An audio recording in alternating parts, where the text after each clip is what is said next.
Hey, bienvenue sur Etalotruc, je suis Nicolas Losec et je vais vous montrer aujourd'hui comment poser rapidement des flares. Alors ce que j'appelle flare ici, c'est cet effet là de soleil, comme si le soleil perçait à travers les arbres.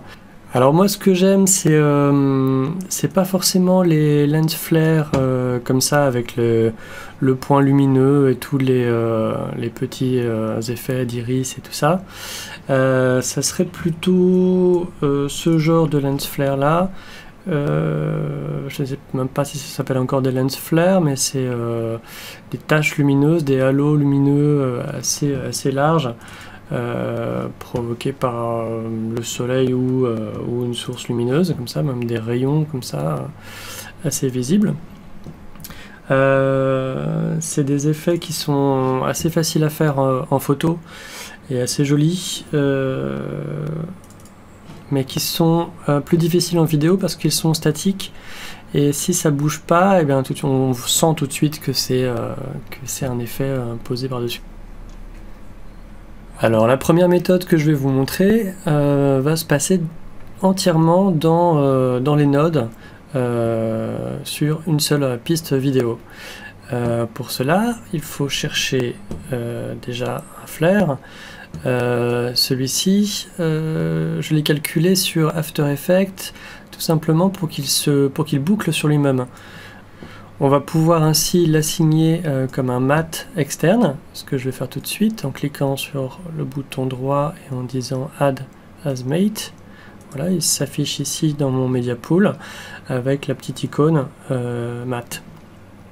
On retourne dans Color et sur le plan où je veux mon lens flare, je vais commencer par faire déjà un node, un layer node. Et le deuxième node ici, celui qui va être par-dessus, je vais briser son lien avec la source et faire un clic droit pour lui affecter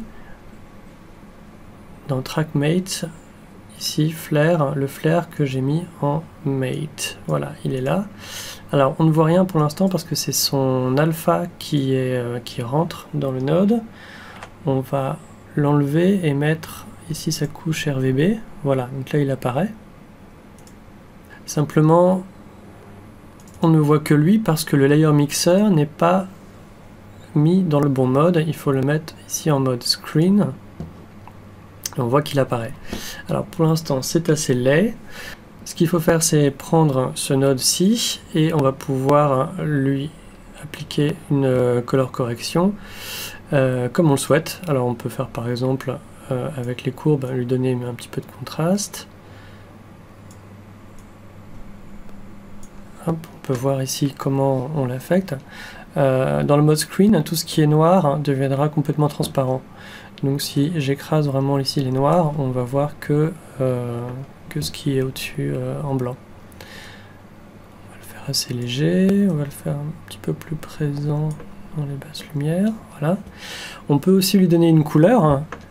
Voilà, si je la teinte tout simplement ici dans les highlights, un petit peu en jaune, ça fera un petit peu plus lumineux. C'est un peu trop orange peut-être. Voilà, on peut voir ce que ça donne. Toc. Play. Alors l'autre avantage d'avoir fait ce flare est qu'il bouge un petit peu et qu'il flique un petit peu. J'ai mis Je lui ai mis une petite animation en opacité pour qu'il fasse un petit flickering. Je ne sais pas si ça se dit, mais je le dis. Voilà, on voit qu'il bouge légèrement, comme si le soleil passait à travers les branches. Là, c'est pas en temps réel parce que je suis sur des images en DNG.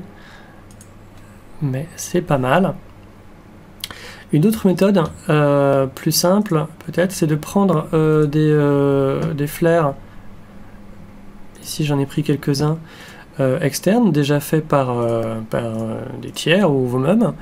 Par exemple celui-ci, c'est une vidéo voilà, d'un type qui a fait des lens flares chez lui et qui les partage gratuitement. Je vous mettrai le lien dans la description de la vidéo. Alors sur ce fichier, il suffit de trouver un moment sympa qui pourrait convenir à notre image de droite. Peut-être par le dessus. Voilà, ça par exemple. Toc, j'ai fait in-out, je le glisse par-dessus. Je le mets à la bonne longueur. Je vais supprimer le son parce que j'en ai pas besoin. Voilà, ici on va, comme on l'a mis directement par-dessus sur la piste 2, il suffit de lui dire qu'il se compose directement en screen. Voilà, on voit comment ça marche. Alors, il faut juste voir comme il est en mouvement, si il bouge pas trop. Non, c'est correct. Ce qui est pas mal ensuite, c'est qu'on peut passer dans le mode color pour faire des changements. On peut comme ça le faire venir de la droite par exemple, ça peut être pas mal. On peut aussi le zoomer un peu, le faire venir vraiment de là où on veut. Si je veux qu'il vienne sur le côté, je vais venir par ici.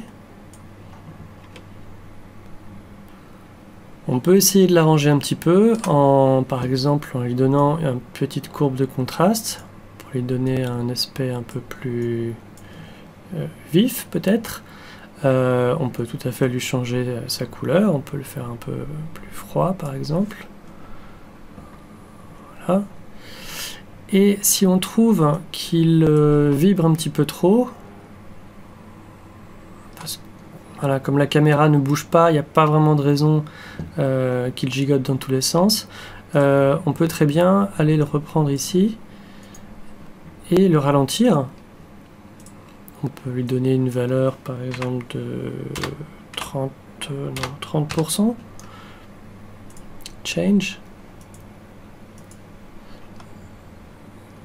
Alors là on voit que du coup 30% ça fait beaucoup si on regarde en mode normal.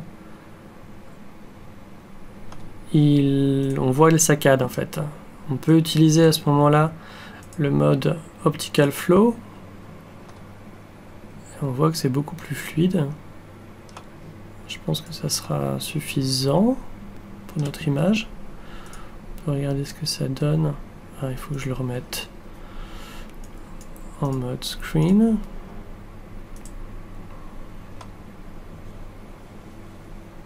Voilà, c'est correct. Si vraiment on veut qu'il ne bouge plus du tout, il suffit de lui mettre un freeze frame, change, et là il ne bougera plus. Alors pour vous montrer à quel point c'est rapide maintenant avec les nouvelles fonctionnalités de Resolve qui sont vraiment très bien au niveau de la timeline et de l'édition, je vais partir sur une nouvelle timeline et je vais prendre un plan au pif. De là-dedans, par exemple, il faut quand même qu'il y ait un point lumineux, voilà celui-là par exemple.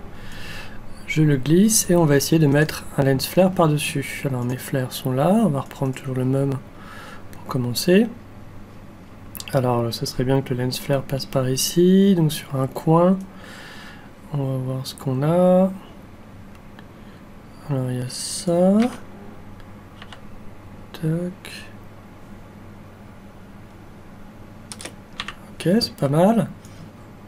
Je me glisse dessus. Je vais enlever le son parce que j'en ai pas besoin.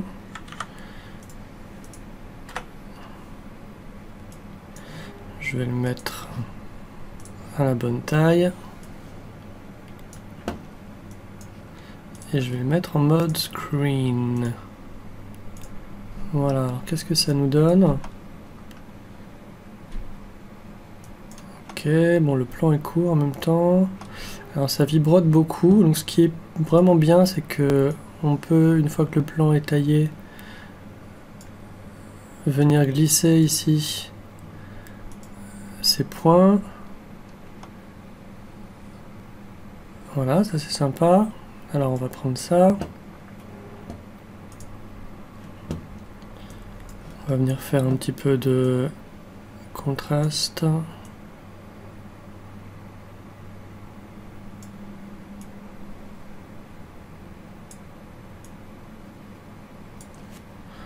regarde avant, après.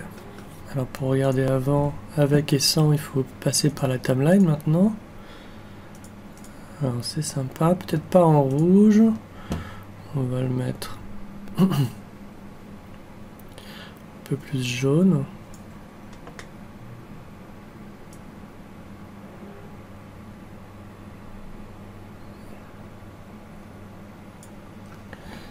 Peut-être un peu moins saturé.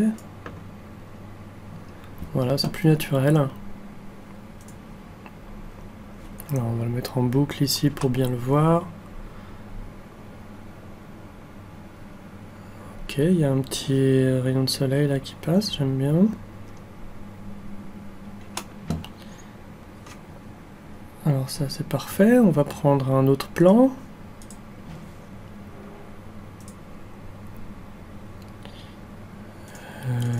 Celui-là par exemple. Flare, qu'est-ce que je peux avoir? On peut essayer quelque chose comme ça peut être rigolo. Alors, je vais poser dessus.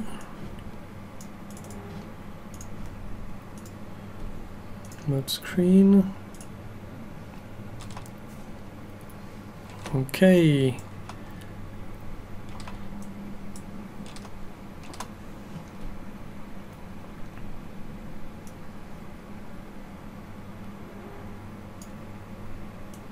Je vais les replacer pour qu'on ait les globes là à gauche. Ok, c'est marrant.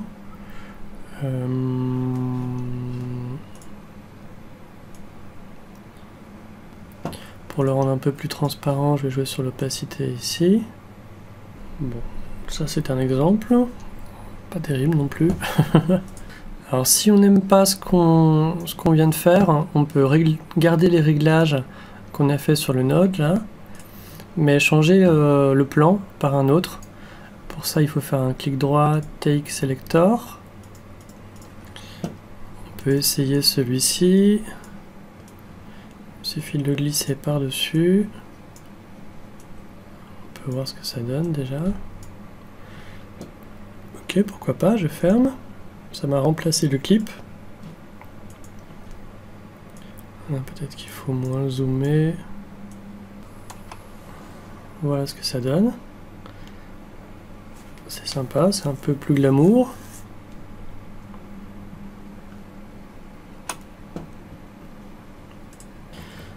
Un autre exemple plus concret, c'est ça va être sur ce plan-là. Voilà, quelqu'un qui ouvre la porte avec une grosse lumière derrière. Alors je crois que c'est un film de zombies, donc il y a des cadavres qui flottent, tout est normal. Par-dessus j'ai mis cette image-ci que j'ai frisée, que j'ai trouvée dans mon clip de Lens Flare. Voilà, alors on va essayer de l'intégrer. Alors je la passe screen.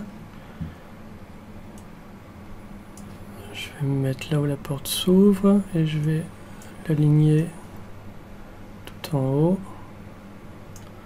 Alors je peux zoomer un petit peu dedans.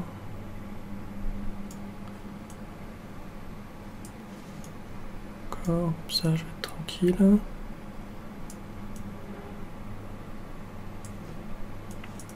Voilà, alors c'est un très gros lens flare que j'ai mis.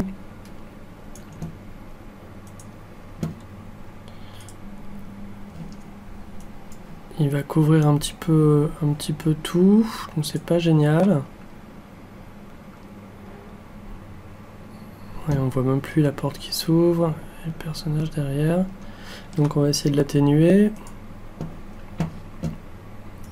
Donc comme toujours un petit contraste comme ça. Il est peut-être un petit peu trop coloré, on va lui enlever un peu de saturation. On va essayer de lui enlever juste ce rouge là. Dans les Hue version SAT.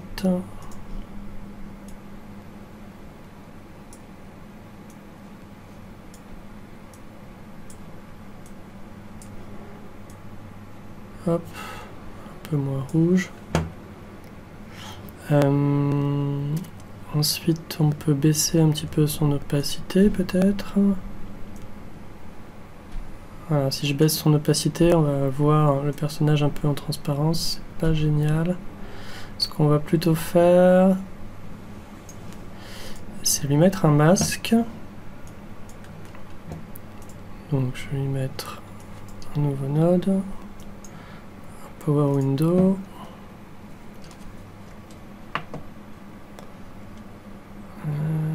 Window, c'est ici.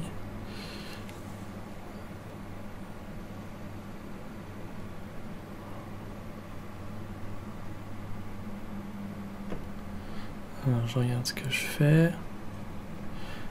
Il faut que je l'inverse.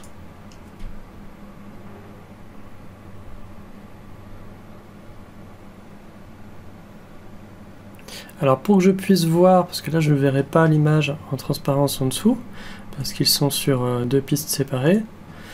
Donc pour voir l'image en transparence, il faut que je rajoute ici un alpha output. Toc, voilà. Donc ici quand je déplace mon masque, je fais bien une trouée, une percée dans mon flare. Donc je vais rogner un petit peu. Hop.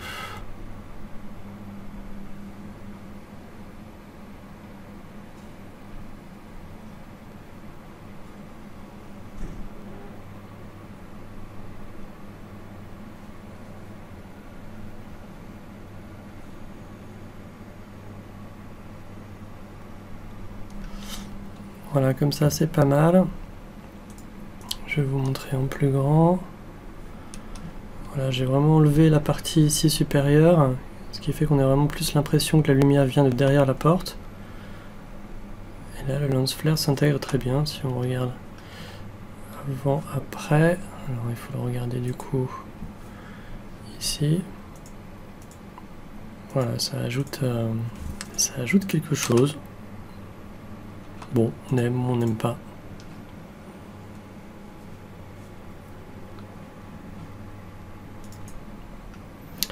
Une autre chose que je peux vous montrer, c'est les gobos. Alors on va prendre un plan pour ça qui s'y prête pas trop mal. Là, au moins il y a une surface plane.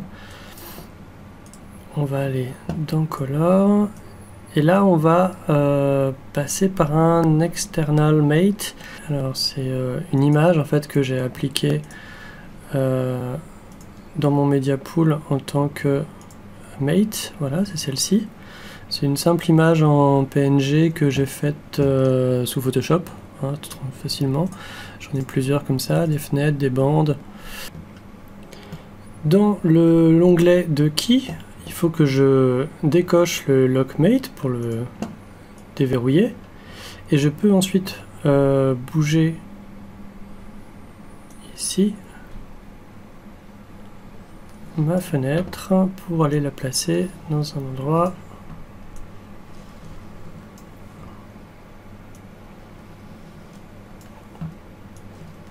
adéquat. Hop, par exemple par ici. Alors je peux la zoomer pour pas qu'elle soit trop ridicule. Et je n'ai plus qu'à agir sur les couleurs pour donner un peu de lumière, comme si une lumière se réverbérait sur une fenêtre de l'immeuble d'en face. On peut aussi colorer un petit peu.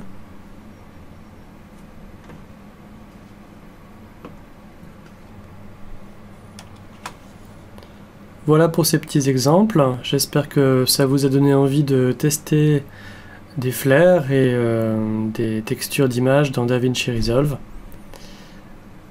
À bientôt!